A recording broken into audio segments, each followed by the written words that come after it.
Hi, everybody.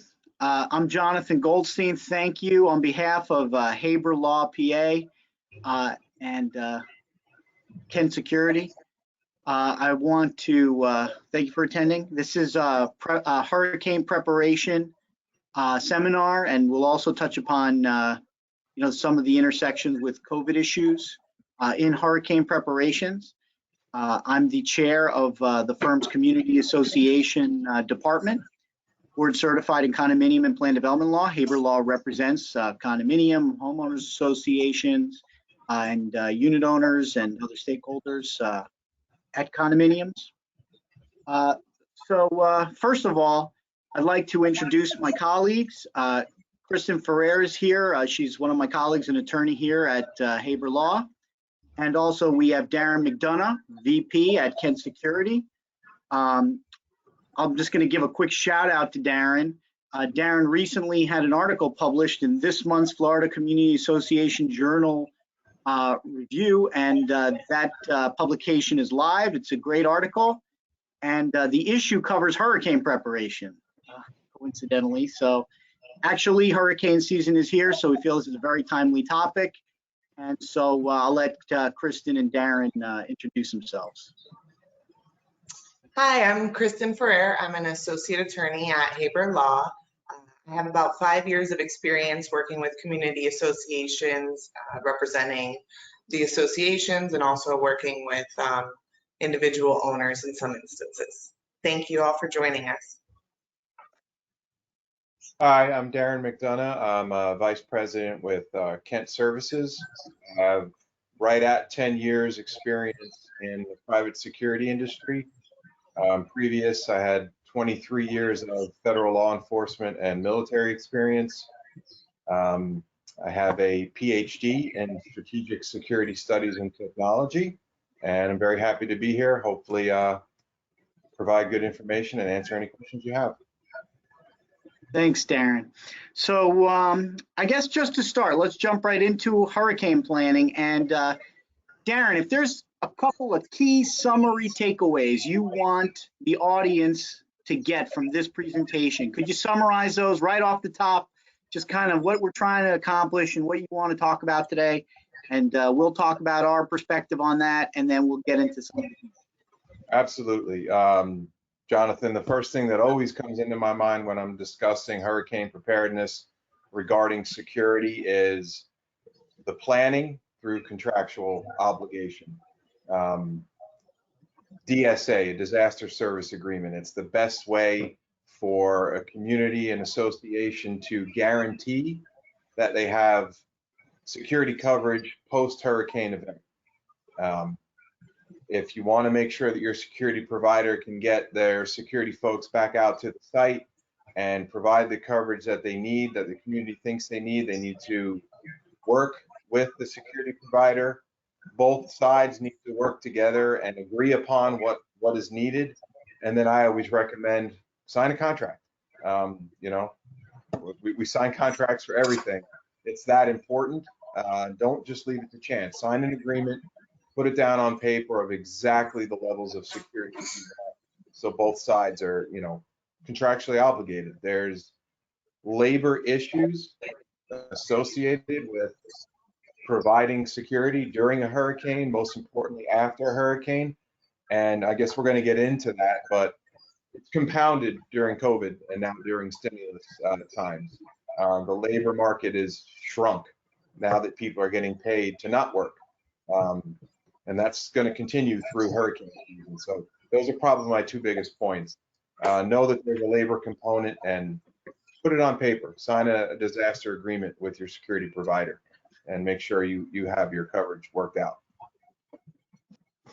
I think from our standpoint, Chris and I, we really, want to emphasize the importance of hurricane planning to, enable the proper, reasonable exercise of business judgment and document that and to comply with legal requirements.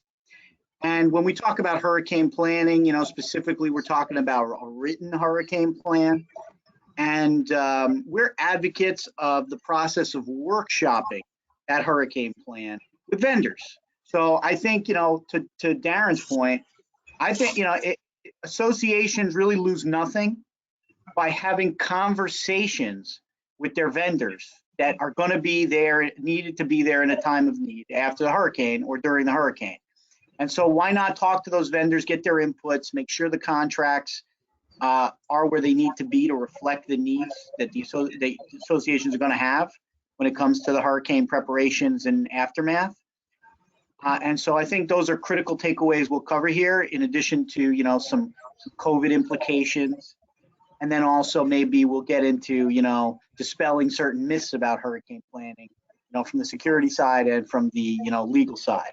Kristen, you have anything else to add in terms of the summary of what we're trying to accomplish here, or anything else? I just want to say that I think that, you know, just to give everyone a heads up, we'll be structuring the conversation into like 3 phases, which is the pre-planning stage, the phase that once a state of emergency has been issued, and then the post-hurricane stage. So just to keep that in mind, there's different actions that should be taken in each of those stages. That's a great segue. Thank you, Kristen. You know, just talking generally about hurricane planning and the importance of planning. As Kristen mentioned, you know, hurricane planning doesn't just begin now with the start of hurricane season. It's really an annual endeavor that's cyclical.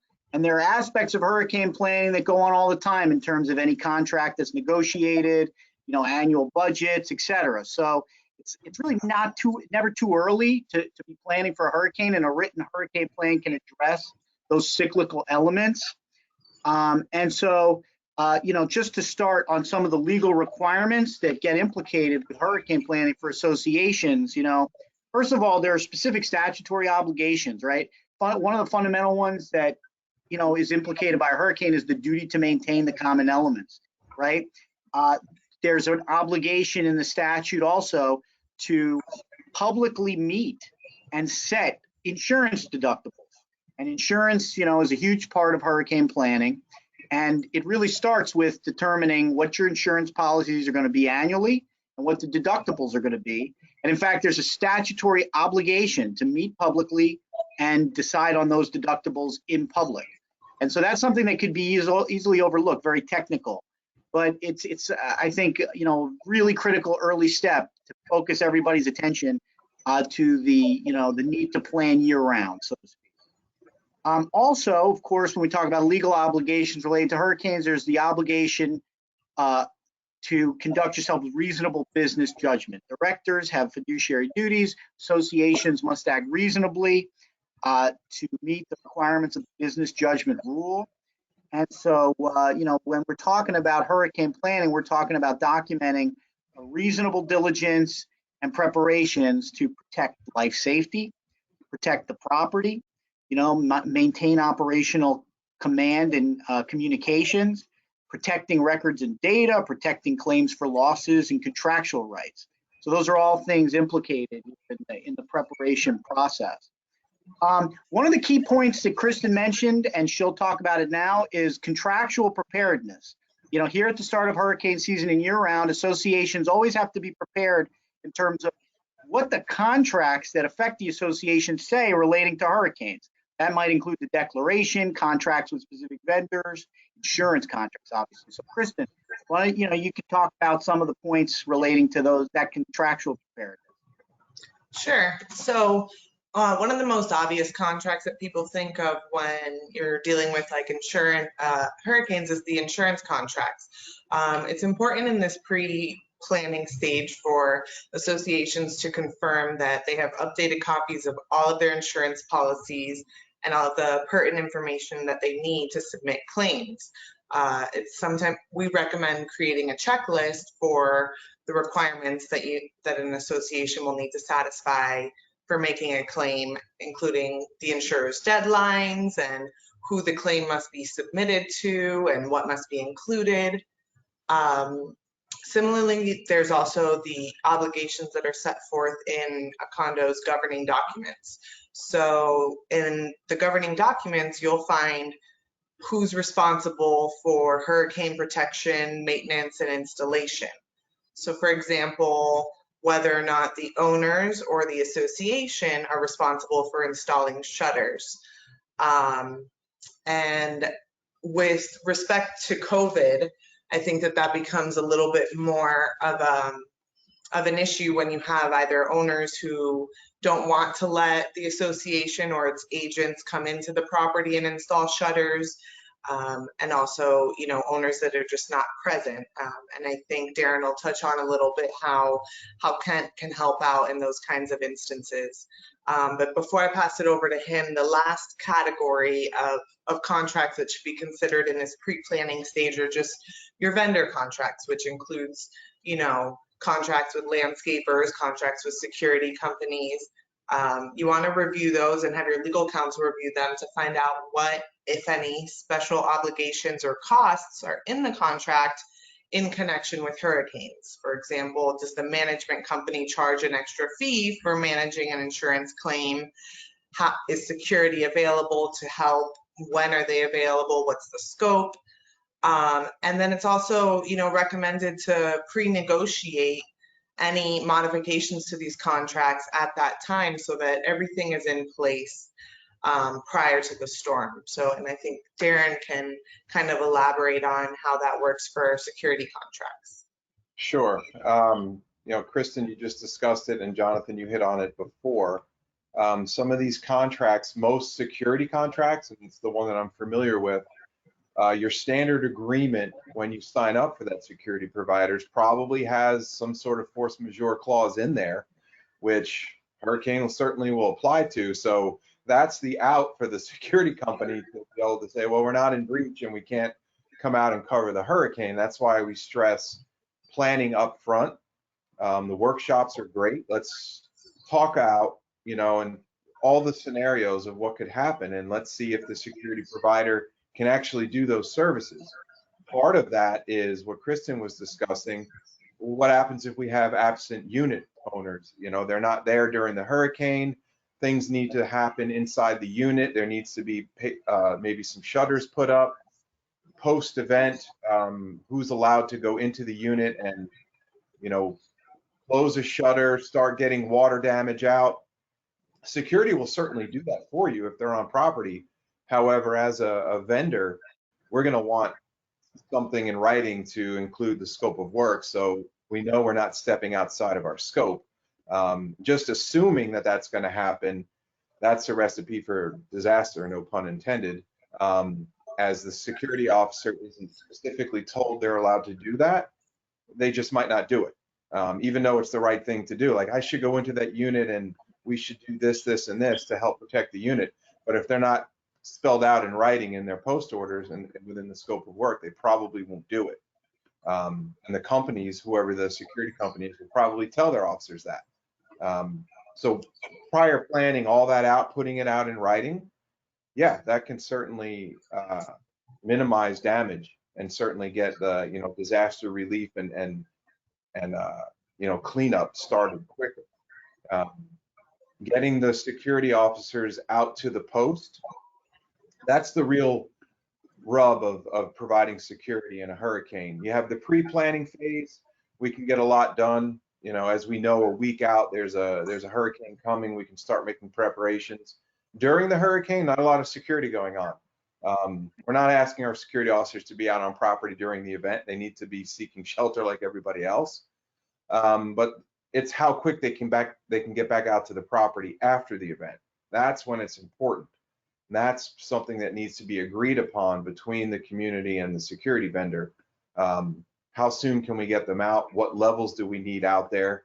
And I might be skipping ahead, but the best way to do that for the security provider is if they can shelter in place on the property. That's probably the most expedient way for a community to have security back out on patrol at their post right after the event is over. If the community can provide a hurricane, you know, a proof place for them to stay, obviously we need to work out the financials because we need to pay the officers for being there. But then as soon as it's safe to come out, they can start doing their duties again. If they're not on property, they have to travel from home to the community, and they face the same issues that everybody else does. There's damage to the streets, there's power lines down. It can delay that action. So that's something I always recommend. And hurricane-proof location needs to be exactly that, not the gatehouse. I've had associations tell me that, well, we'll just keep the officers in the gatehouse. I flip that around and say, would you stay in the gatehouse during a hurricane? That's not exactly safe. It's up to the provider to give them provisions. So batteries, fuel if needed, food, water. You have to plan for doing the security operation without power, because that's probably the outcome post-event. We don't have electricity. Darren, you raised so many great points, and let me ask you this kind of funny, kind of weird question. How do you have these conversations with your customers? You know what I mean? Under what circumstances are you having that conversation and planning with the manager? Are you charging for that conversation, or is it just does it happen because you've scheduled that meeting? Do you always have that conversation every year with everybody, or do some associations not even ask or have that conversation with you? Obviously no fee for having the conversation. That's, most security companies certainly can't. As a security provider and expert, that's part of it. We're going to sit down and consult and discuss. I certainly have clients that really don't want to discuss it, and they make assumptions. If you're a community now that maybe doesn't have security at all, but you're thinking, well, we'll contract with a company after the hurricane because we're going to need security on site to prevent looting or to help with cleanup efforts. I promise you, after a hurricane, you can go through every security company in South Florida. You're not going to find one that's going to be able to provide you with coverage, because they're all providing extra coverage to their existing clients. As much as they will want to say, yes, we'd like your business, they're completely tapped out on labor. Because remember, our labor force, some of them are evacuating. As a hurricane's coming, they're like, I've got little kids, I've got this, they're getting on the turnpike, toll free, and they're going north or south, wherever they need to go. So those demands are placed on our labor force. So as many clients as want to have that discussion, I always start off with just asking, what do we think your needs are going to be post-hurricane? Is it going to be exactly the same, or is it going to be more? And then we start from there on what kind of coverage needs to be provided. Darren, have you noticed any impact from COVID-19 on the ability to provide security services? You said that there's shortages obviously after the storm because of the existing customers and evacuation, but has COVID impacted that currently? Extremely. It's in the last, let's say, 5 months. Anybody that is in a business that's engaging with an hourly employee labor force is feeling that crunch. As COVID, morphed into stimulus packages and enhanced unemployment, hourly employees are being paid not to work. And they're making the rationale that they make about the same for not working than if they went into work. So our labor force we're all struggling as an hourly employee, an employer, to find people. And then imagine that, and then compound it with all the issues of a hurricane. Yes, if you want to have hurricane coverage, you definitely need to talk to your security provider and get an agreement in place where they're guaranteeing, because they're going to put the resources now to a client that has signed an agreement, right, in order to provide that coverage. So it sounds like now more than ever, it's extremely important to reach out to vendors, especially security and stuff, and make a plan for the future, because in the future, you're not going to have as many options as you would have, and they were always limited after hurricanes anyways. Absolutely. Yeah. And I would dare say that spills into water restoration, landscaping, all the things that have hourly employees. We're all feeling it. Yeah. It's really like, if not now, then when? The hurricane season has begun. Associations should have written hurricane plans, have some sort of plan of action, and should be talking with vendors at this point, not just security, but the other vendors as well. And there's other types of preparations. There's general, at this stage, you have other preparations like property condition surveys, right? Taking pictures and having videos of what the current condition of the property is. Working with construction professionals when you have major capital improvement projects, right? You got to talk to your owner's rep. And the contracts for those types of projects, they're also implicated by hurricanes. If you have a major demobilization and remobilization, it's very expensive, something that has to be negotiated up front in the contract to deal with hurricanes. What about staging, and et cetera? So there's all kinds of issues. But right now, we got to look at what the property condition is. We got to be making sure our proper, the storm systems that are intended to help us, the generators, are working. We have to be making sure that those things can be relied upon when the time comes. We should have you should have pre-storm checklists ready, maintenance checklists, a checklist and policy for how owners, will secure their units, rules in place, or the association should have an approach ready to go into the units, as Darren and Kristen were mentioning, in terms of making sure shutters are deployed and other preparations, taking things off of the balcony. All these things should be covered. And really now's the time to be making sure that you have all those ducks in a row planned out for when the storm's about to hit. And I'm not covering everything, that's just like the tip of the iceberg. So speaking of like the immediate storm preparation, this is like, so pre-planning, but now like we're in the cone. There's a state of emergency, declared in the state of Florida. The hurricane is bearing down. So now is the time to like put those system checklists into play. So I guess let's talk about some of the issues that like come up at this point in time. What do associations have to do, from a security standpoint at that moment, like preparing, and then like from a legal standpoint and just practical stuff that, and it should be covered in the hurricane plan. So I guess, Darren, why don't you start? Like, what are some things you would want to see in that checklist of what's to do immediately before the storm? And I'm sure like dealing with unit owners is a big part of that. Yes, and typically we funnel that through the management, because every unit owner, if you take them one by one, depending on the size of the community, that can be hundreds, if not thousands of requests. But getting that scope of work narrowed down. But as far as a community as a whole, probably the biggest thing that needs to be addressed is planning for the loss of power for access control.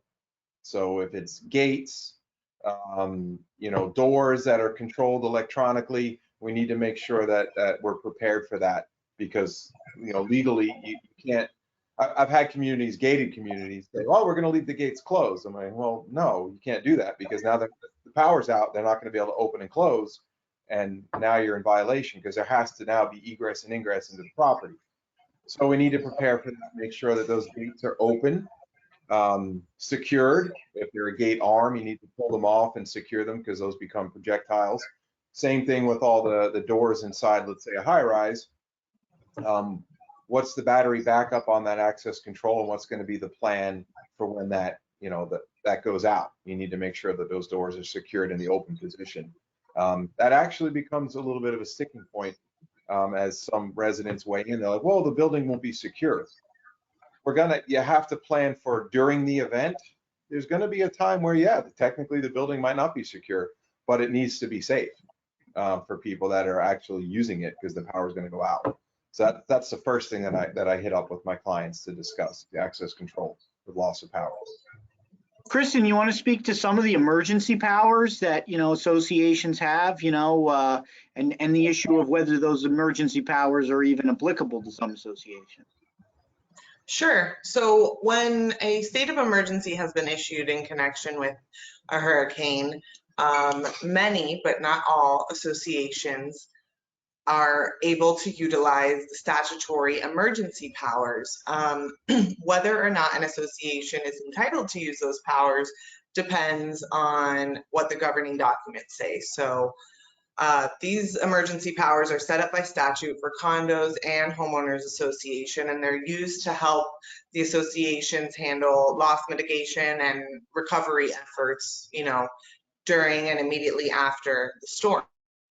Now, we recommend, you have legal counsel review your governing documents to determine whether or not your association is entitled to exercise those emergency powers. It depends on the date the condo was created and certain provisions within the declaration about subsequent amendments to the Condo Act and the Homeowners Act. For example, emergency powers for condo associations were established in 2008 and for homeowners estate associations in 2014.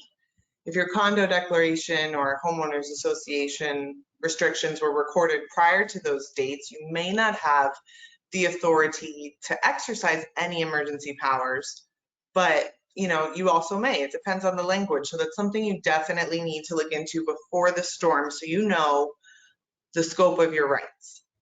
And funnily enough, it's interesting. Some of the provisions in the emergency powers may be more procedural, and so they would apply retroactively, while some of them deal with fundamental substantive rights, like the ability to pass a special assessment without any owner vote whatsoever.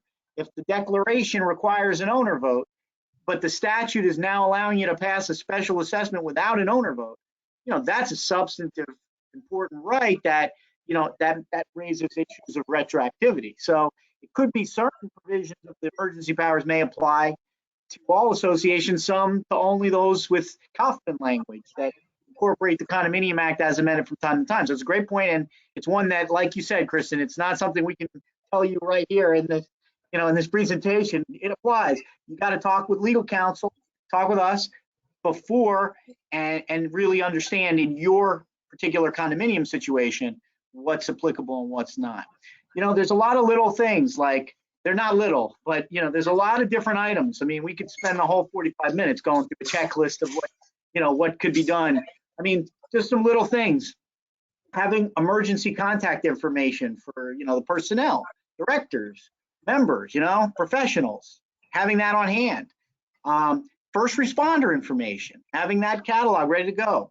Policies regarding official record protection. Is it backed up in the cloud? Is it data? Is there a website? How's the website going to run? Is it going to be effective? Because if you have a website, if you have 150 units or more, you can't have it down, just because you have whatever you need to keep it running. Is there backups? I think it's critical. Associations have to have their insurance policies in order, like Kristen mentioned, the checklist. There's education of critical personnel of the hurricane plan, right? It's good to have a plan, but if you just, prepare a plan one year and then file it away, and you don't have educational sessions and train everybody up in terms of how we're going to execute it, then things could get lost in the shuffle. There's things in terms of just what kind of supplies do you need? Storm-related, supply checklists. And then, of course, you should have contingency plans. One of the emergency powers is the ability to have officers step in because other officers are unavailable, and to deal with unavailability or lack of communication. So the emergency powers could allow you to, have a member step in as a substitute officer, because there's no other way to run the condo if half the board is not able to communicate. So there's a lot of have different types of notice that you can do. So there's a lot of different flexibility, the ability to cut off access to portions of the common elements. There's a lot of things that come into play in this emergency zone, the cone that that you have to take into account in the emergency plan and then execute during a state of emergency. And that's just really like the tip of the iceberg. Like I said, there's a lot more to that. In terms of having owners, allow access to units, associations can see if they can get, certain agreements in place with the owners, to, maybe, release the association from liability relating to that, agree on a certain set of parameters for notice, because unit owners have to be notified, those things have to be taken into account. So, Darren, Jonathan just mentioned having, agreements with owners about entering their units for certain things. And obviously from a liability perspective from the association, you don't want, let's say, just a single manager or an association employee going in there by themselves, because something happens, no one else was there to say what did or did not happen. Can security, assist with that and be present, be another kind of witness? Absolutely. And we certainly will agree to, language that states exactly that, just to cover those emergencies. Case in point, after a hurricane, we had a unit that was vacant, but there was a pet in there. And it was obviously the pet was in distress, and everybody's sitting outside the unit going, we know the right thing to do is to go in there and rescue this pet and take care of it so, you know, it's alive when the owner gets back. But they were wrangling over, wow, is it okay to do it or not? We want to have that sort of, you know, agreed upon. So everybody just goes in and does the right thing, and the liability issues off the plate. Yeah. So Right, like, so, sorry, go ahead, Kristen. no, I was just gonna say, like, goes back again to the planning stage, how important planning is prior to, you know, getting into the cone or the state of emergency. If things aren't handled ahead of time, you might end up in a position where you don't have any more options. Yeah, and like to speak very concretely about this, and we've alluded to these things, but now we're kind of like putting the puzzle pieces together. Like on this particular, this is such a good example, the pet in the unit. I mean, that's like a perfect example. That's the kind of thing where you can't think of everything, obviously, you know, but how would that have been prepared for? The contract with the security vendor, right? The contract with Kent has a provision that permits to go into units and do certain things. And so it's not like a violation of the contract or outside of the scope to do that. The association maybe has adopted rules as part of its hurricane plan that allow the association to do certain things when the unit or go into the unit, you know, and the association doesn't assume liabilities in doing so, or, you know, it's mitigated somehow, or the owners can voluntarily sign an agreement, you know, that the association might do more than they would ordinarily be forced to do just to protect the owner's property, you know, or pets. Right, and the owner will sign off. You know, we understand that this might not be something the association would ordinarily assume responsibility for, but the association will in this case. But I'm understanding that I accept this at my own risk. And those are all the kind of things you could funnel into a plan and as like side agreements that can be had, rules, that policies that can be adopted to like deal with these contingencies. I just want to point out also that while you're in the cone, the state of emergency, right before the storm hits, it's a good idea to inform unit owners that if you're in an evacuation zone, they should be checking their, you know, insurance policies, their homeowners insurance policies, because a lot of times their insurance may cover the cost of them staying in a hotel so that they don't have to go to emergency shelters during mandatory evacuations. And that's especially important while we're still in this, you know, COVID era and people don't want to be crowded into emergency shelters with a bunch of strangers. And now with the, you know, differences, some people have to wear masks, some don't, people might not feel comfortable. So it's good to remind owners that they have that option. They should check with their insurance providers to see, you know, what options are available to them. I'm going to just bring something, sorry, Darren, before you go ahead. You know, when a quorum of the board of directors talks about association business, that requires a public meeting, right? That's like, so, but there's personnel meetings that can be private, like privileged legal meetings. But my point is, there's a lot of this that should be done publicly. You know, it benefits everyone to have open public meetings and minutes documenting the fact that the board is being reasonable and workshopping and talking with vendors. Why not have these conversations in a public meeting setting sometimes so that the members can learn more about how the association is planning, not be in the dark about it.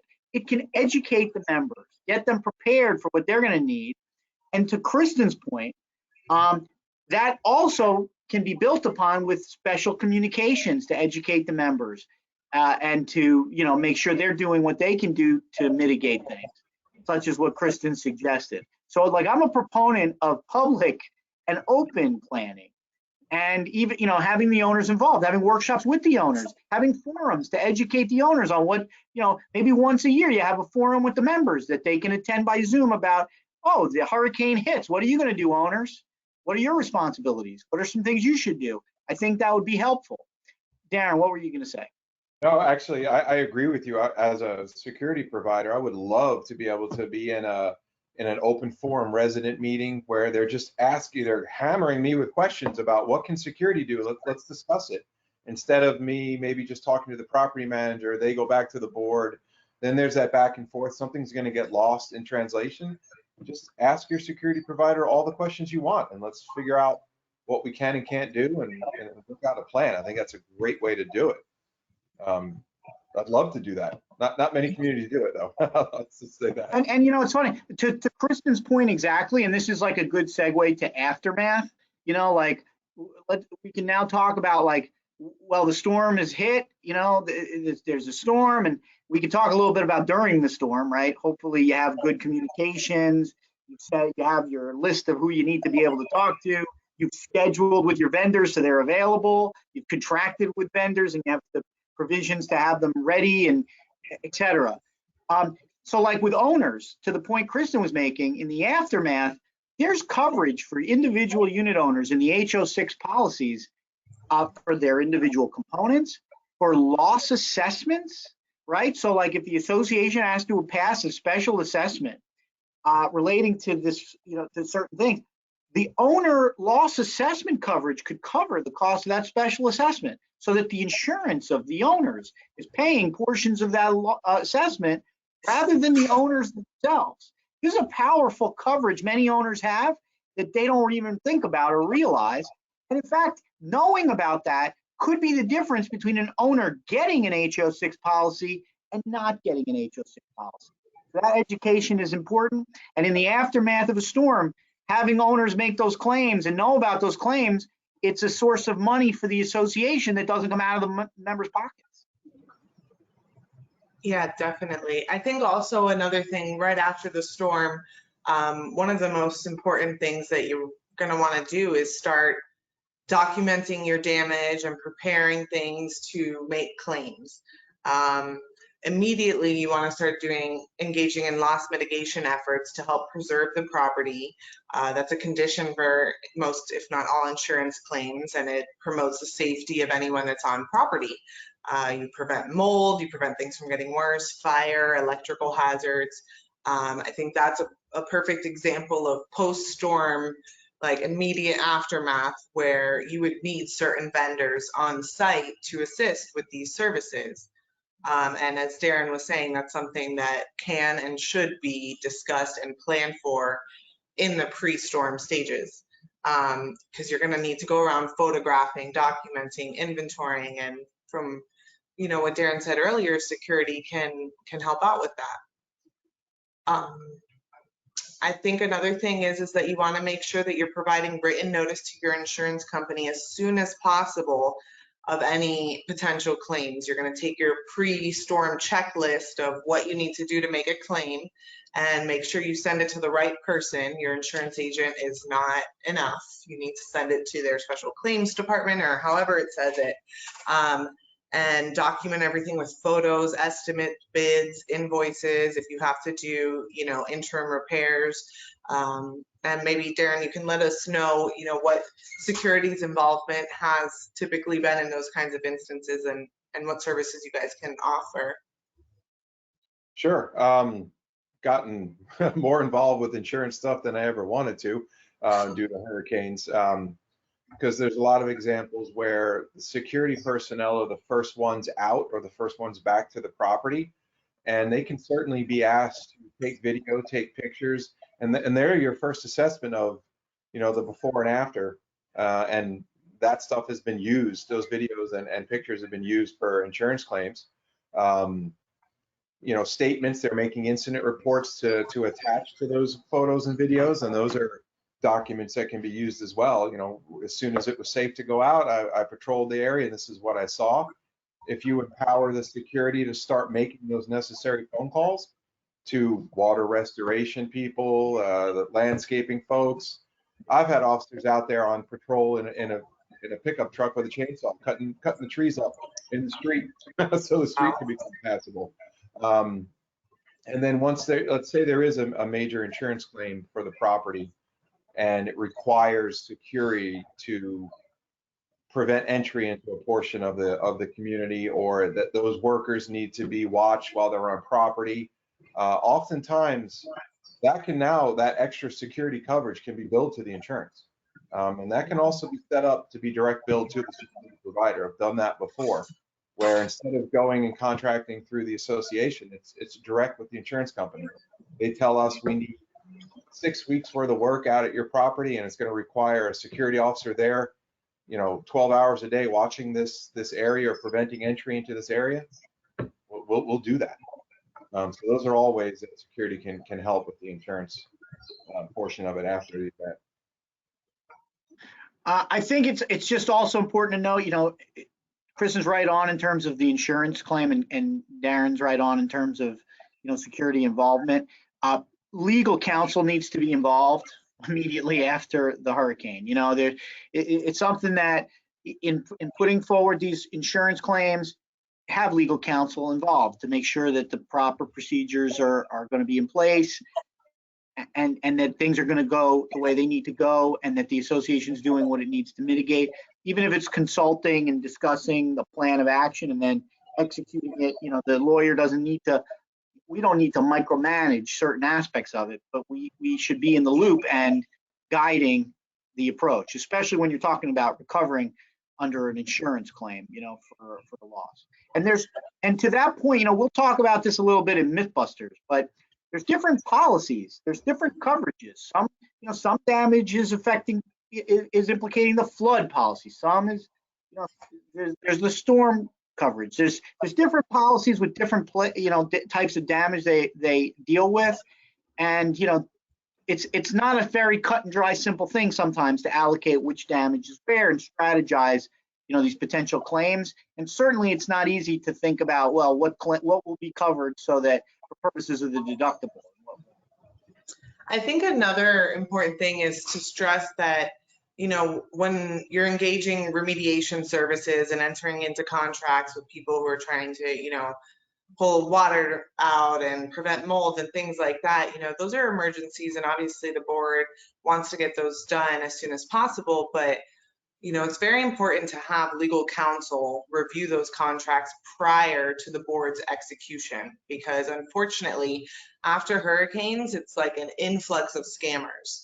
And, you end up signing a contract that you don't notice, it has to be litigated in Texas if something doesn't happen. And the people come in and they put 2 fans down and never come back. And now you have to file a lawsuit in Texas. And I guarantee you, your association's attorney probably isn't licensed there. So, it creates a whole bunch of issues and extra costs, lots of.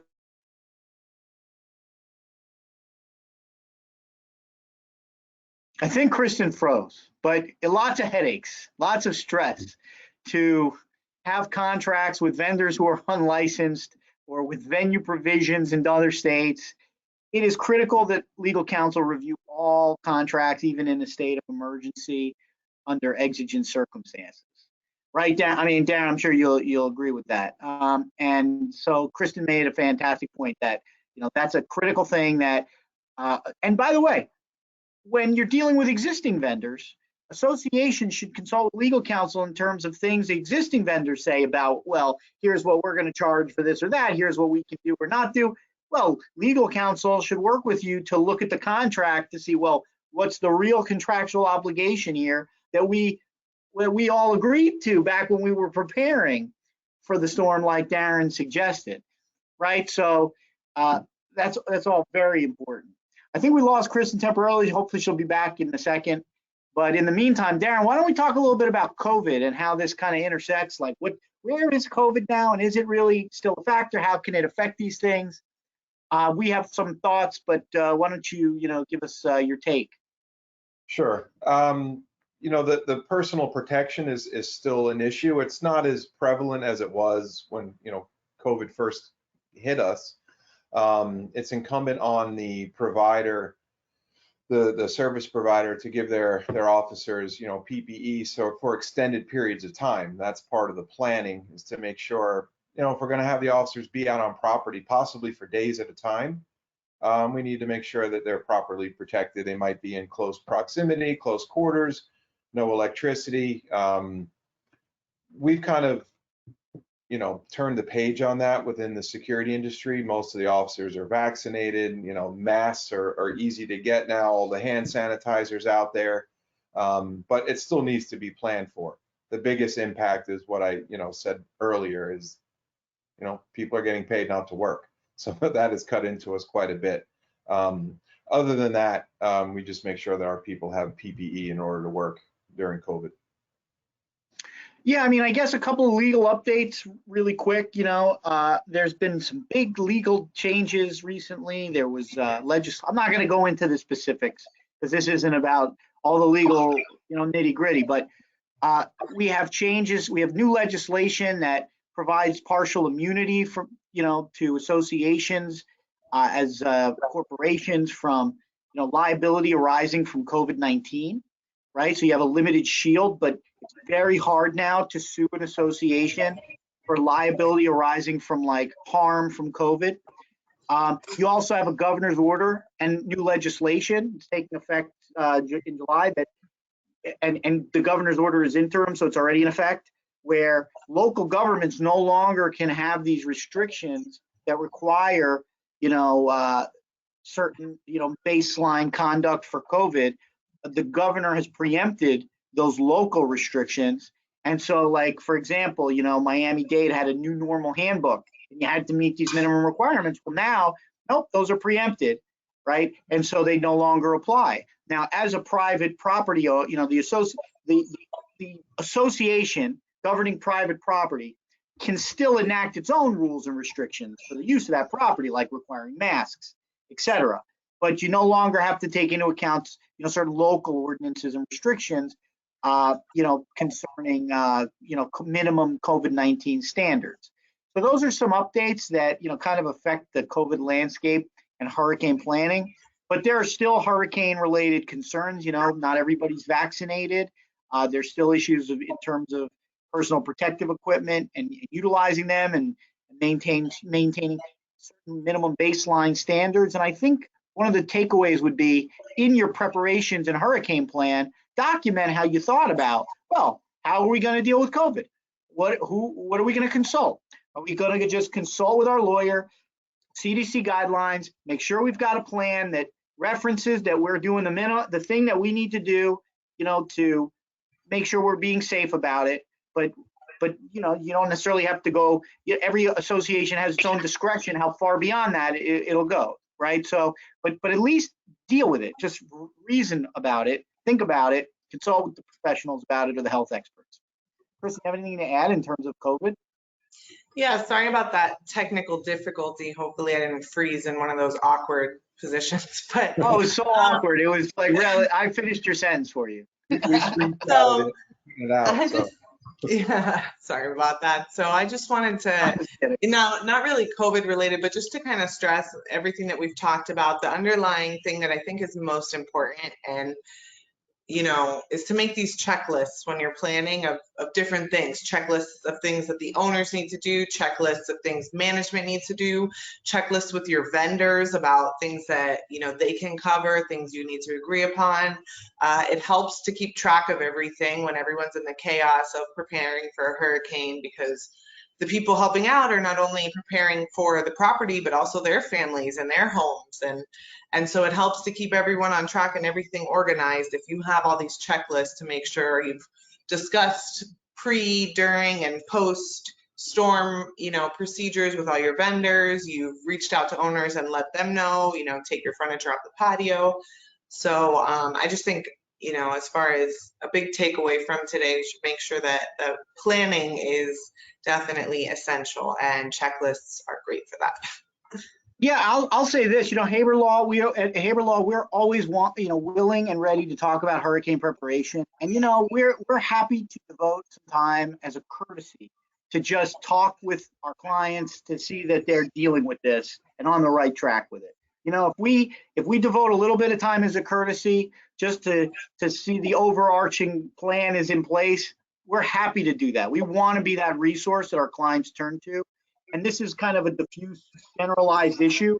So we understand, we'll devote a little bit of time to talking with our clients free, just to make sure that they have a plan if they want to talk through that plan, because we encourage workshopping it. So we want to be encouraging that dialogue. We don't want to be, stifling that dialogue. And to that end, we will typically send updates, periodically about hurricane preparations. We have, a Haber Law resource guide that's like a general hurricane planning guide that's just a free resource for clients. We post updates on our website. So those are all resources available in addition to our time to talk about hurricane planning. We want to encourage that because this is a critical issue, and we want you to rely on us when it comes to your critical issues. I'll say that one of the things we wanted to cover at the end here would be myth busting, right? Why don't we all just talk quickly with the remaining time we have? Bring up whatever you want, everybody, but I think, a good thing would be to like dispel some myths. So Darren, what do you think is like a myth that needs to be, corrected when it comes to hurricane planning and thinking about hurricane planning? Security officers in the state of Florida are not first responders.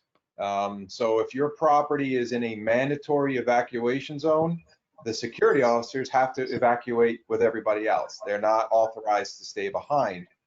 They also must be pulled off of duty at the same threshold that first responders are pulled off the road. And in Florida, that is sustained winds of 35 miles per hour. So once that is achieved, your security staff is no longer allowed to be outside working the property. And then you need to plan for them to actually get home if they're going to go home and not driving while the winds are at 35 miles an hour. So if you're in a mandatory evac, you probably need to embrace the fact that nobody will be at your property during the event and directly afterwards. However, once a state of emergency is declared, if your property is still blocked off by the police and first responders and you're not allowed back onto your property, security officers can make their way back. We get a letter from the state. As long as they have their company ID and their security license on them, the police will let them through the roadblock and they can actually return to work once the event is over and the winds drop back below 35. So I hear that a lot. Well, security will stay behind on property, not if you're in a mandatory evac zone. Kristen, any kind of myth you want to dispel? Just real quick, and this applies outside of hurricanes as well, but when soliciting bids for, non-emergency repairs and remediation, the association doesn't have to select the lowest bid. There's no obligation to do that. You can go with whoever you want. If you think the most expensive bid is best, the association can contract with them as well. Interesting. Okay, good. And I guess a couple for me, right? Number one myth that we see all the time is, it's not so much a myth, but it's kind of like a misconception of like, oh, the deductible's so high, we shouldn't put our claim in. We should be afraid of putting our insurance claim in because it's never going to meet this deductible. Some deductibles are set up so that it's cumulative over multiple storms. If you don't put a claim in, you could lose the benefit of that, where if there's another storm, you may all of a sudden be over your deductible if you had put the first claim in. But also, you don't know really what the extent of the loss is, right? If you don't preserve that claim, you could lose that claim. But if you preserve the claim and you ultimately discover the loss is worse than you thought, well, now you have a claim that you could pursue. So I would, be very careful. Let me put it this way. Deductibles may be so high that, maybe in a given instance, it's impractical to put a claim in. I'm not saying, when that should occur, but never just take it for granted and be cavalier about it. Like, oh, we have a huge deductible, forget insurance. That's not the right approach. The right approach is a reasonable due diligence process to assess the pros and cons, cost benefit, talk with the legal counsel and your consultants, and err on the side of preserving your claims, not just kind of writing them off and disregarding them. And definitely, I guess a misconception is, that you could just kind of set your hurricane plan and forget it. It's kind of a living document, so periodically review it. Think about it, over the course of the year. And come back to it every year. It's not just something that you write once and then just put it in a drawer and you're covered. That's not really what it's intended for. So with all that said, thanks everybody for attending. Maury, I guess, do we have any time for questions on the chat? Or are there any questions on the chat? I haven't seen any questions or anything on the chat at all.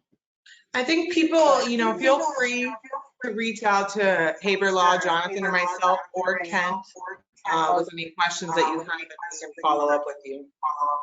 Perfect. Yes, thank you. So yeah, we're happy to respond to any questions you send by email, etc. So with that, for myself, I'll say thank you everyone for attending, and be safe, this hurricane season if there's a storm. And, do begin to plan if you haven't already, and hopefully you have, and workshop the plans with your professionals. Darren, Kristen? Kristen, Jonathan, it was a pleasure. John, thank you for your time. And I echo the sentiment. Kent is here. If you have questions, please consultate. Love to sit down and talk to any community about planning in the event. Thank you, Darren. And I want to extend a special thank you to Ken Security and Darren for participating in this, Kristen and our whole staff, the Haber Law staff that put this together, Ken's staff as well. Thank you, and everybody participating. Kristen? I hear an echo, so I'll be quick. Just want to say thanks to everyone. Appreciate it. And I hope that our presentation was helpful. All right, great. So with that, we'll conclude the presentation. Bye, everyone. Thank you again. Be safe. Bye. Bye, everyone.